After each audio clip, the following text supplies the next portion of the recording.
Bonjour, bonjour, bonjour. J'espère que vous allez bien du nord de l'Afrique, au sud de l'Afrique, de l'est de l'Afrique à l'ouest de l'Afrique. J'espère que vous allez très bien.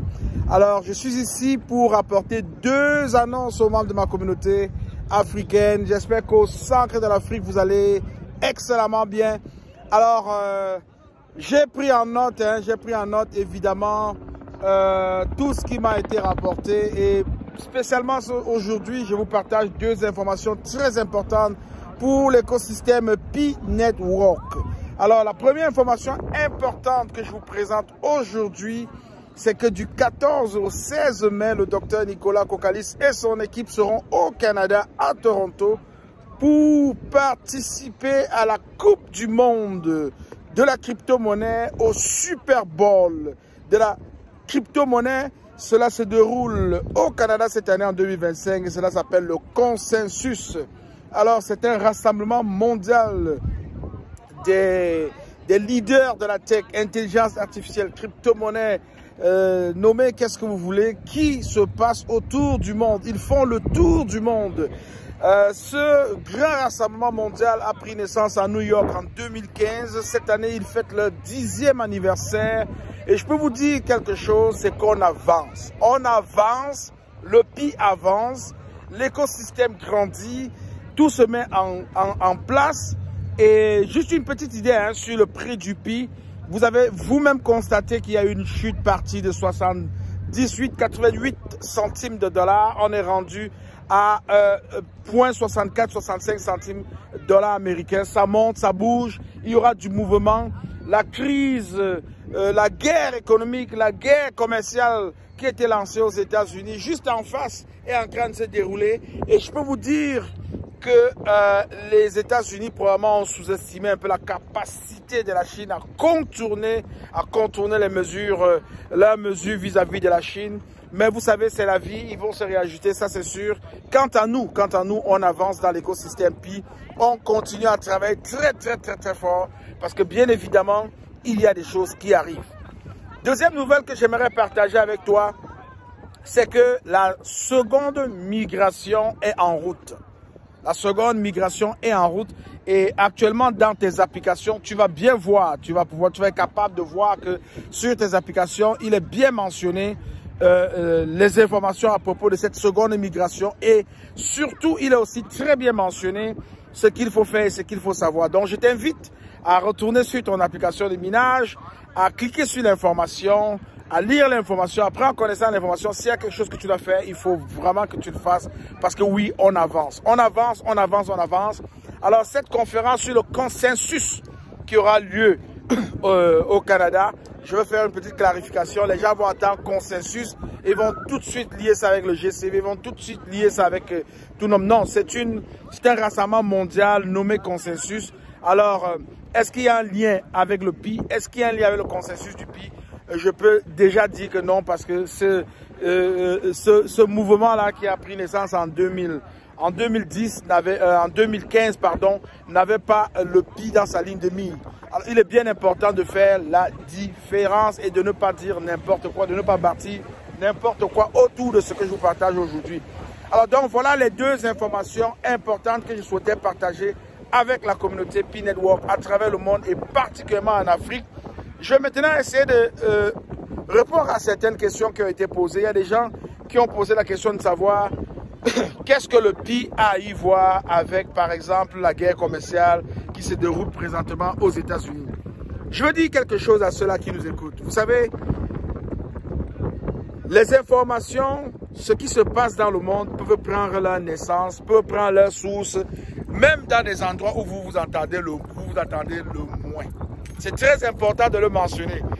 Quand un problème se déclenche, il ne se déclenche pas toujours au centre de l'action. Non, il peut se déclencher à partir d'une action banale qui va se dérouler probablement dans un village, dans un lieu qui n'a vraiment pas de rapport,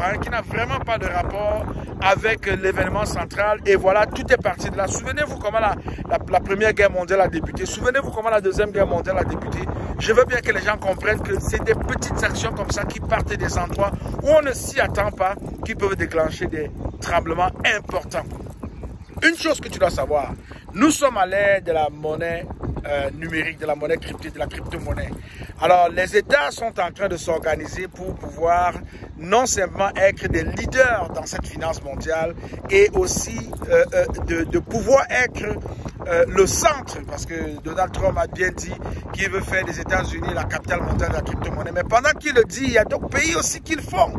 La Chine semble se positionner aujourd'hui comme ce pays qui va devenir la capitale mondiale de la crypto-monnaie. Pourquoi? Simplement parce que, évidemment, ils sont leaders d'abord dans la préparation de l'intégration de leur économie, de leur finance, dans la monnaie, dans la blockchain et la monnaie numérique. Ils sont les leaders. D'ailleurs, à l'instant où je vous parle, la Chine n'échange plus en dollars américains. Le SWIFT n'existe plus dans les échanges entre la Chine et le reste du monde. Ils ont pris du temps pour diminuer pas à pas, petit à petit, leur usage du SWIFT américain. Donc le dollar aux yeux des Chinois aujourd'hui est tombé. Alors ils utilisent le yuan numérique, ils utilisent les leviers qui ont un lien avec la blockchain, qui ont un lien avec la monnaie numérique aujourd'hui pour échanger avec le reste du monde. Donc on assiste là à vraiment un écroulement, un effritement significatif du dollar américain. Et qu'est-ce que cela va devenir? Aujourd'hui, à l'instant où je vous parle, les gens ne ressentent pas encore la secousse. Mais je vous dis, d'ici 4 semaines, d'ici 6 semaines, d'ici 3 mois, les ménages vont ressentir la secousse. J'ai juste un petit souci. C'est parce que ce qu'ils vont ressentir va affecter la totalité du monde entier. Donc quand ça bouge dans le secteur commercial mondial, en Chine ou aux États-Unis, quand ça bouge en politique aux États-Unis ou en Chine, il y a un lien tout de suite qui se fait avec ce qui se passe dans l'écosystème BI. Il ne faut pas l'oublier.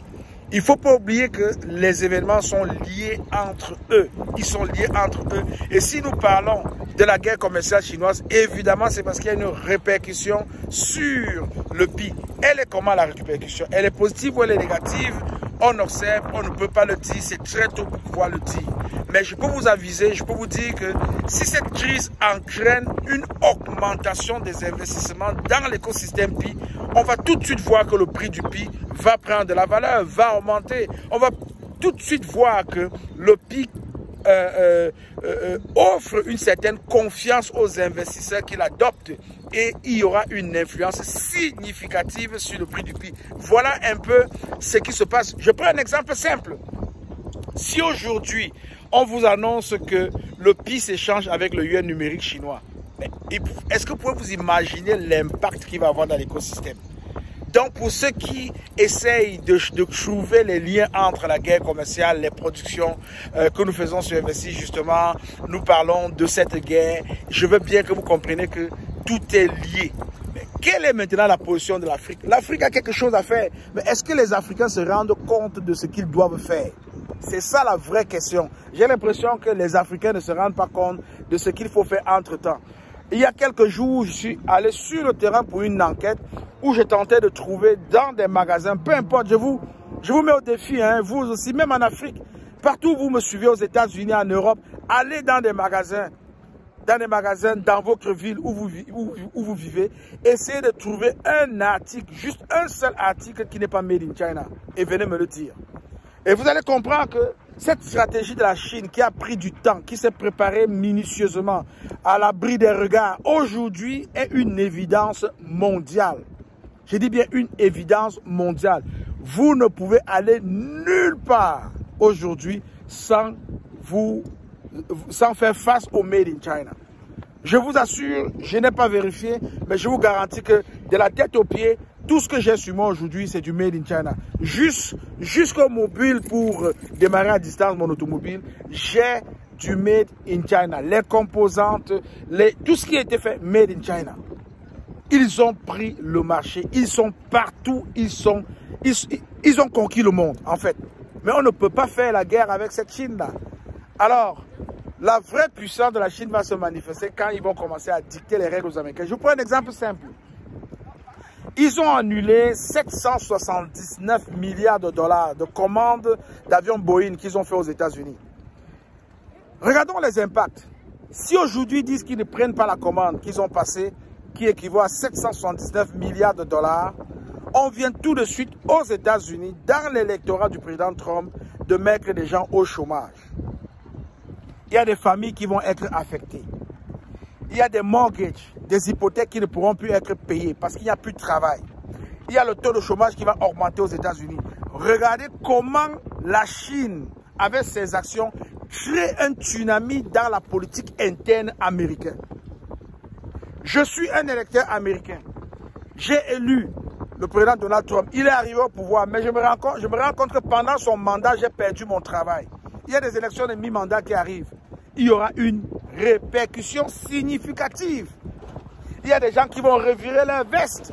Il y a des gens qui vont dire non, on n'en peut plus. Mais il y a quelque chose à faire et je sais, j'ai confiance au président Donald Trump. Il y a quelque chose certainement qu'il va faire. Mais on ne peut pas nier et on ne peut plus nier l'impact des actions chinoises dans la politique interne américaine. Ce sont des choses qui doivent nous intéresser. Parce que regardez par exemple, très simple, ils ont pris des décisions de fermer la porte au secteur automobile américain. Tout de suite, Tesla a suspendu ses exportations de voitures en Chine. Mais est-ce que vous imaginez l'impact sur l'entreprise Tesla aux États-Unis? Voilà, c'est de ça qu'il s'agit. Donc quand il y a une décision, quand il y a une action, il faut être très attentif parce que l'influence, l'onde de choc nous arrive et peut affecter le PI, peut affecter la crypto-monnaie PI, comme elle peut redonner de la valeur et de la force, de la puissance à la crypto-monnaie PI. Pour l'instant, on va retenir deux choses. La deuxième migration est en cours et dans les prochains mois, vous allez assister à une migration de vos PI dans vos comptes. Les informations sont sur l'application PI. Allez lire. Du 14 au 16 mai 2025, le docteur Nicolas Kokalis et son équipe seront à Toronto pour le Super Bowl, pour la Coupe du Monde de la crypto-monnaie qui va se dérouler à Toronto cette année.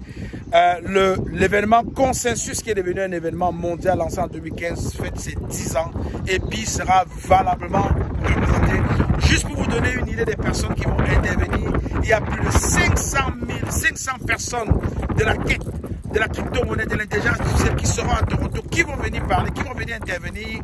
Je vous mentionne déjà la présence du fils du président Donald Trump, Eric Trump, qui sera là. Il est un des fondateurs du mouvement Bitcoin aux États-Unis et il est le vice-président exécutif de l'organisation Trump aux États-Unis.